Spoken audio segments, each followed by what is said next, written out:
السلام علیکم ورحمۃ اللہ وبرکاتہ۔ مولانا فرید صاحب کی آواز میں بہت ہی اچھی کارگزاری، دنیا و آخرت کے مسائل حل کرنے کا نسخہ، بہت ہی قیمتی بیان۔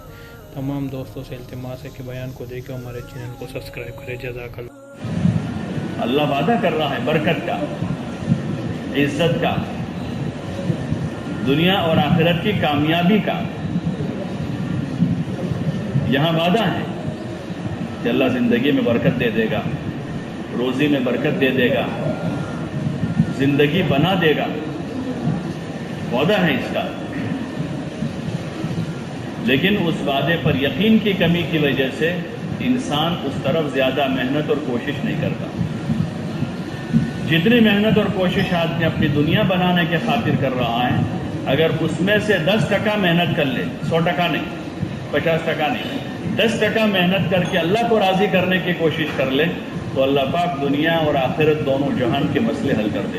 حضرت علی رضی اللہ تعالیٰ نے یہی فرماتے تھے کہ چند سال ہم نے دنیا پر دین پر محنت کی، اس کے نتیجے میں اللہ نے ہمیں اتنی دنیا دی ہے کہ اگر 700 سال ہم دنیا پر محنت کرتے تو اتنی دنیا ہم کو نہ ملتی۔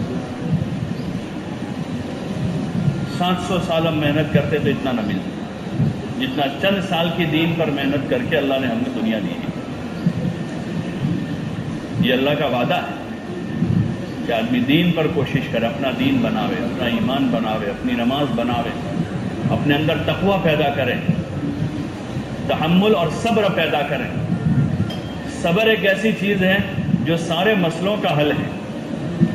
جس وقت جتنا سارا دنیا میں ڈسٹربنس کہتے ہیں، یعنی لوگ جو ڈسٹرب ہیں، پریشان ہیں، اس کی بڑی وجہ صبر کی کمی ہے، چیزوں کی کمی نہیں ہے۔ پہلے کے مقابلے میں چیزیں تو زیادہ ہیں،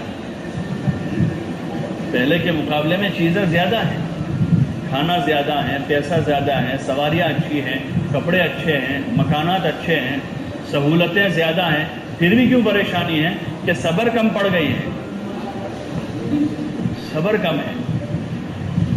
پہلے کا آدمی 2-4 گھنٹے بھوکے رہ کر صبر کر لیتا، ایک کھانا کھا کے، ایک قسم کا سالن کھا کے صبر کر لیتا۔ اس وقت 2 سالن کھا کے بھی صبر نہیں ہے اس کو۔ سال میں 1 جوڑی کپڑے پہن کر، 1 جوڑی نئے کپڑے سلوا کر پرانا آدمی صبر کرتا تھا، اور ابھی 10 جوڑی پہن کر بھی 10 جوڑی سلوا کر صبر نہیں ہے اس کو۔ ہمارے چینل کو لائک، سبسکرائب اور شیئر کریں، اور بیانات کو ڈیلی روٹین کے ساتھ دیکھا کریں۔ جزاک اللہ۔ اکثر آپ مسائل جو آتے ہیں ان مسائل پر غور کرو گے کہ اس مسئلے کے پیچھے کیا ہے، تو اس مسئلے کے پیچھے صبر کی کمی ہے، جس کی قدم قدم پر ضرورت ہے۔ جیسے آکسیجن کی کمی ہو تو جینا مشکل ہو جاتا ہے، جس کی قدم قدم پر ضرورت ہے۔ پانی کی قلت ہو تو جینا مشکل ہو جاتا ہے، جس کی قدم قدم پر ضرورت ہے۔ ایسے صبر کی قلت کی وجہ سے ساری پریشانیاں ہیں۔ صبر بڑی چیز ہے۔ گھر میں جو لڑائیاں ہیں، جو مسائل ہے، اس کی وجہ بھی وہی ہے کہ صبر نہیں ہے۔ یہ صفات ہیں جن صفات کے حصول کے لیے اللہ نے دنیا میں بھیجا تھا کہ اس زندگی میں صفتیں پیدا کریں اپنے اندر۔ اس وقت لوگ صفتیں پیدا کر رہے ہیں مکان کے اندر، سواری کے اندر، کپڑوں کے اندر، موبائل کے اندر، اس میں صفتیں پیدا کر رہے ہیں کہ مکان بڑا بنا رہے ہیں، اس کا ایلیویشن اچھا کر رہے ہیں، اس میں سہولتیں بڑھا رہے ہیں، اس کو رنگ روغن کر رہے ہیں، تو اس کو سوال کے کیا کریں گے؟ اس کو تو فنا ہی فنا ہونا ہے۔ انسان ہے جس کو باقی رہنا ہے، ازلی تو نہیں ہے لیکن ابدی ہے۔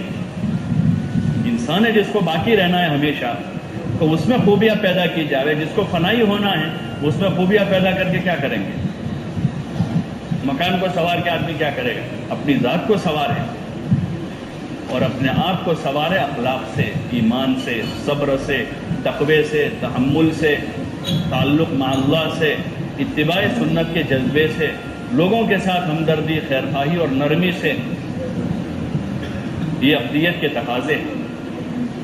اس لیے اللہ پاک نے دنیا میں بھیجا تھا کہ انسان اپنے اوپر محنت کرے اور اپنے آپ کو ان خوبیوں سے آراستہ کرے، ان چیزوں سے سوارے آپ کو۔ قیامت میں ان چیزوں کے بارے میں سوال ہوگا، آدمی کے کپڑے، جوتے اور آدمی کے اسباب، اور اس کے بارے میں انسان کی پرکھ کر کے اس پر آدمی کو انعام نہیں ملے گا، بلکہ وہ تو حساب کی شدت کا ذریعہ بن جائے گا۔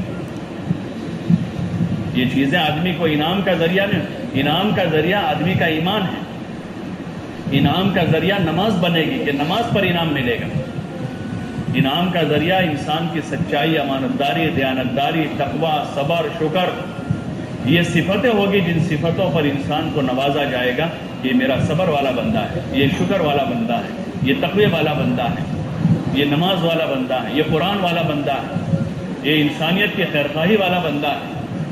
ان چیزوں پر اللہ کے وہاں سے نوازش ہوگی اور انعام ملے گا، انسان انعام کا مستحق بنے گا۔ اس پر نہیں ملے گا کہ اس کے پاس پیسہ زیادہ تھا، اس کے پاس حسن و جمال زیادہ تھا، اس کے پاس کپڑے زیادہ تھے، اس کے پاس سواری اچھی تھی، اس کے پاس موبائل بہت مہنگا تھا، لاؤ اس کو یہاں بدلا دیں۔ بلکہ یہ ساری چیزیں تو انسان کے لیے حساب کی شدت کا ذریعہ بن جائے گا کہ اس پر آدمی کا سخت حساب ہوگا کہ اچھے کپڑے کیوں پہنے تھے، مہنگے کپڑے کہاں سے لائے تھے، مہنگی سواریاں کہاں سے لائے تھے، کہاں سے خریدا تھی، کہاں سے کمایا تھا۔ یہ حساب کا ذریعہ ہوگا۔ ایسے جتنے ڈیوٹی والے صبح اٹھ کر ان کی بھی طبیعت نہیں چلتی سب کی کہ جا رہے روزانہ، لیکن کرتے ہیں، جی چاہتا نہیں ہے۔ ایسے عبادت اور اعمال جو ہیں ان اعمال میں جی نہیں چاہتا، لیکن اس کو نہیں چاہتا، نہیں چلتا، چلانا پڑتا ہے، نہیں مانتا تو منوانا پڑتا ہے، نفس لگا ہوا ہے ساتھ میں، ورنہ اگر یہ نہ ہوا تو آخرت کا بہت بڑا بھاری نقصان آدمی اپنا کرے گا، بڑا بھاری نقصان کرے گا۔ اس لیے ابدیت کے تقاضوں کو پورا کرنا اور ہر حال میں بندہ بن کے رہنا ہے۔ غریب ہو تب بھی بندے، اور دو پیسے اللہ دے دے تو تب بھی بندے، کوئی ہنر اللہ دے دے تب بھی ہم بندے ہیں۔ اللہ کی زمین پر بندے بن کے رہیں، چھوٹے بن کے رہیں، اپنے گھر میں، محلے میں، بچوں میں چھوٹے بن کے رہیں۔ ذرا اللہ پاک کوئی اختیار دے دے، کوئی ذرا سی طاقت دے دے، ذرا پاور دے دے تو اس کا غلط استعمال نہ کریں، کیونکہ اس کا بھی حساب دینا ہے اللہ کو۔ کسی کو اللہ نے 2 پیسے دیے تو 2 پیسے کا حساب، کسی کو اللہ نے کوئی پاور دیا ہے، 2-5 آدمیوں پر تسلط دیا ہے تو وہ 2-5 آدمیوں کے تسلط کا حساب دینا ہوگا کہ ہم نے تم کو پاور دیا تھا، اس پاور کا کیا استعمال کیا ہے تم نے۔ کسی کو اللہ نے کوئی ہنر اور فن دیا تھا، اس ہنر اور فن کو اللہ کی مرضی پر استعمال کیا ہے یا اللہ کی مرضی کے خلاف استعمال کیا ہے، اس کا حساب دینا ہے۔ تو میرے بھائیوں بزرگوں، جس طرح آپ لوگوں نے مولانا فرید صاحب کی آواز میں بہت اچھی کارگزاری سنی، کیونکہ ہم ہر روز یہ بیانات اپلوڈ کرتے ہیں اور اس لیے کرتے ہیں کہ ہماری آخرت سنوار جائے۔ دنیا تو عارضی ہے، اس میں بس کچھ ہی سال یا گھنٹے یا مہینے ہوں گے، تو ہمیں اللہ کو راضی کرنا چاہیے اور نبی پاک صلی اللہ علیہ وسلم کے احکامات کو بروکار رہ کر ہمیں دین کا کام بہت زور و شور سے کرنا چاہیے، اسی میں ہماری بھلائی ہے۔